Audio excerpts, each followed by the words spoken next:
Hello friends. Today in this video we are going to discuss some of the advanced level Docker questions and answers. If you have not watched my previous videos, miss, please watch for continuation. First question is, tell us something about Docker Compose. Docker Compose is a YAML file which contains details about the services, networks and volumes for setting up the Docker application. So you can use the Docker Compose to create separate containers, host them and get them to communicate with each other. And each container will expose a port for communicating with other containers. So you know that containers are isolated and they cannot communicate. So using this Docker Compose, so group several containers and you can expose the port and they can communicate with each other through that port. Question is, why Docker Compose is used? Give an example. Docker Compose is used to run multiple containers as a single service. As I told, so you can group multiple containers as a single service. For example, assume that suppose you had an application which required services like nginx and mysql. So you could create one file which would start both the containers as a service without the need to start each one separately. So here the sample file is given how to create this scenario. So here we are going to create two containers, one from image nginx and one from image mysql. So this is a YAML file. So docker compose up. So this is the command to execute. So once executed, all the images will start downloading and your containers will start automatically. So the next question is, suppose you have an application that has many dependent services. Will Docker Compose wait for the current container to be ready to move to the running of next service? The answer for this question is yes. Docker Compose always run in the dependency order. These dependencies are specification like depends on, links, volumes from, etc. Next question is, can you tell what are the purposes of up, run, start commands of Docker Compose? So using the up command for keeping a Docker Compose up, you can start or restart all the networks, services, drivers associated with the app that are specified in the Docker Compose.yml file. So using this up command, so we can start and restart all the services, networks which are we have specified in your Docker Compose YAML file. Now if we are running the Docker Compose up in the attached mode, then all the logs from the containers would be accessible to us. So if you are running in the attached mode, so you can access all the logs. And in the case of Docker Compose is run in the detached mode, then once the containers are started, it just exists and show no logs. So this is about Docker Compose up. So you can run your Docker Compose up in the attached mode or the detached mode. Then the second one is Docker run command. Using the Docker run command, the Docker Compose can run one-off or ad hoc tasks based on the business requirements. Here the service name has to be provided and the Docker starts only the specific service and also the other services to which the target service is dependent. So using Docker up command, so we are going to start all the services which we have written in our YAML file. But sometimes if you want to start a specific service, in that case you can use this run command. Using this run command, so we have to specify the name of the service which we want to start. So only that specific service is started, and along with that, if this service is having some of the target service, suppose assume that this service needs some other service to be started, then the dependent services will be started by this run command.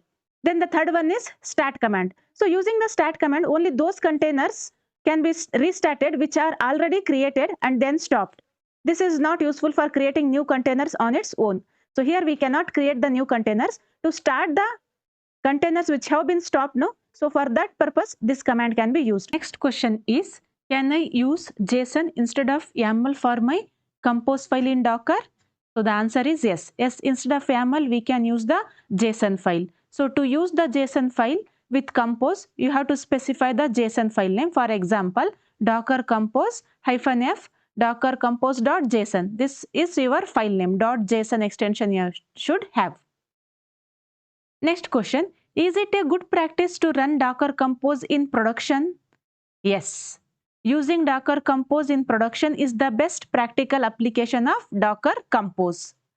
When you define applications with Compose, you can use this Compose definition in various production stages like continuous integration, staging, or testing, etc. So the next question, what changes are expected in your Docker Compose file when moving it to production. So this is an important question. If you are having some hands-on experience, then this question might be asked. So you have to answer like this. These are the following changes you need to keep your Docker Compose file before migrating your application to production environment. So the changes are, so remove volume bindings. So the code stay inside the container and cannot change from outside the container. So if we have binded any volume to your container means, so we have to remove that. And binding to different ports on the host. Third one, specify a restart policy. So when we have to restart, and add extra services like log aggregator. The next question is, what is Docker volume? So Docker volume is a specially designated directory that is located outside your root file system of the container. So it is not located inside the container, it is located outside the your file system of container. So it is just like a directory, but we have to declare this directory as a volume and then share the volume. We can share this volume. So you can declare a directory as a volume only while creating the container. So this is the condition. So if you want to declare a directory as a volume, you have to do it only while creating the container. So volume will be created in one container and you can share one volume across any number of containers. So for example, if you are having one container means, so while creating this container only, you have to attach the volume. So assume that you are having certain directory outside your container. So this is your directory. And if this directory, if you want to declare it as volume means, while creating this container, so you have to attach this, directory to this container. Then after this, you can share this volume. Once you attach the directory to container means it will become volume. So once you created this volume, so you can share this volume with any number of containers. So any number of containers, suppose if I am having different other container, then these containers also can access this volume. So they can share this volume and this can also write this volume. So whatever one container writes in the volume, it is visible to other container. So this is the use of volume. So next question. So what are the benefits of Docker volume? So Docker volume persists data even if the container itself is deleted. So even if the container is deleted means Docker volume persists the data because it is not present inside the container, it is outside the container. Docker volume is also called as data volume. Data volumes can be shared and reused among containers. You can share and reuse. And changes to data volume can be made directly. So you can do the changes directly. And decoupling container from storage. So using this Docker volume, so we can decouple the container from the storage and we can attach the volumes to multiple containers. So these are some of the advantages of Docker volume. So next question, suppose if you have deleted a container, does the volume attached to it gets deleted? The answer is no. Just now I told that. So Docker volume is not present inside the container. So on deleting the container, volume does not delete. So if we stop the container still, we can access the volume. Even though if your container has been stopped, means still we can access the volume. Next question, can you create a volume for existing container? No. As I told, you can't create the volume for existing container. It has to be created only while creating the container. The next question is how to create volume using command. So to create the Docker volume using direct command, so use the same container creation command, but you have to specify the extra thing as this one, that is -v/myvolume1. -v stands for volume and this is the directory which we are declaring as volume during this container creation. Next question, how to create Docker volume from Docker file and assign it to container. So from Docker file also we can create this Docker volume. So create a Docker file and in that you have to write these two sentences, that is from Ubuntu. Your container is created from Ubuntu image, then volume/myvolume, that is under the root directory. the directory name is my volume. So now this will be created as volume and this will be attached to this container. Then create an image from this Docker file using this command. So now after creating this Docker file, create the image from this Docker file using docker build -t my image. So how to build the Docker file already in the previous videos we have discussed. So docker build -t my image. So this image is created for this Docker file. Now using this image we can create the containers easily. Now in order to create the container from this image, so we have to use the docker run command, docker run -it -name, give certain name to your container, then my image. So my image I am using to create this container /bin/bash. But in this command you are nowhere declaring the volume. Why? Because means your volume has already been declared inside the Docker file. So the image of the Docker file we are using in order to create this container. So once this container is created, this volume will be attached to it.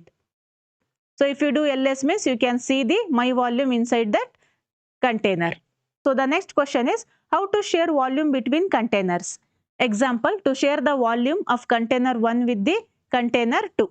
Assume that 2 containers I am having. In container 1, my volume is created and I want to share it to container 2. So now docker run -it -name container 2. Now I am creating the container 2. Privileged is equal to true. Volumes from container 1. So see, volumes from. So volumes from is coming from container 1. Container 1 is having my volume and that volume we are sharing with this container 2. Again the image name /bin/bash. Whatever you do in one volume can see from the other volume. So the next question is how to map volumes between host machine and container. So we can map the volumes not only from container to container, we can map it from host machine to container. Assume that in host machine one directory is there and in container also one directory is there. In order to map these two, we can use this command. So for example, assume that the host machine is having the directory called as /home/ec2 user. And container name is cont and the directory in this is dir1. Now I can map this dir1 with this directory ec2 user. So in order to do that, use the same docker run command, docker run -it -name container, but extra thing is you need to specify this one. So we are declaring the volume using -v tag. Then first specify your host machine's directory home/ec2 user, then write the colon. After colon, specify the directory of your container /dir1. So this will map the host machine directory to container directory. Then same --privileged is equal to true ubuntu bin bash. So it will create the container and it will take you inside the container. Now if you do cd/dir1 inside the container, if you go inside the directory means if you do ls, you can see all the files of host machine present in the ec2 user. So whatever the files which are present in this ec2 user, no, all those files will be available in this container by using this. So the next question is some docker volume commands. Docker volume ls. This command is used to see all the volumes created locally. Then docker volume create followed by volume name. So in order to create the volume, but it will just create the volume, it is not attached to any container. So if you want to attach it to any container means at the time of container creation only we have to do. Then docker volume rm followed by volume name. In order to remove the volume, you can use this rm command.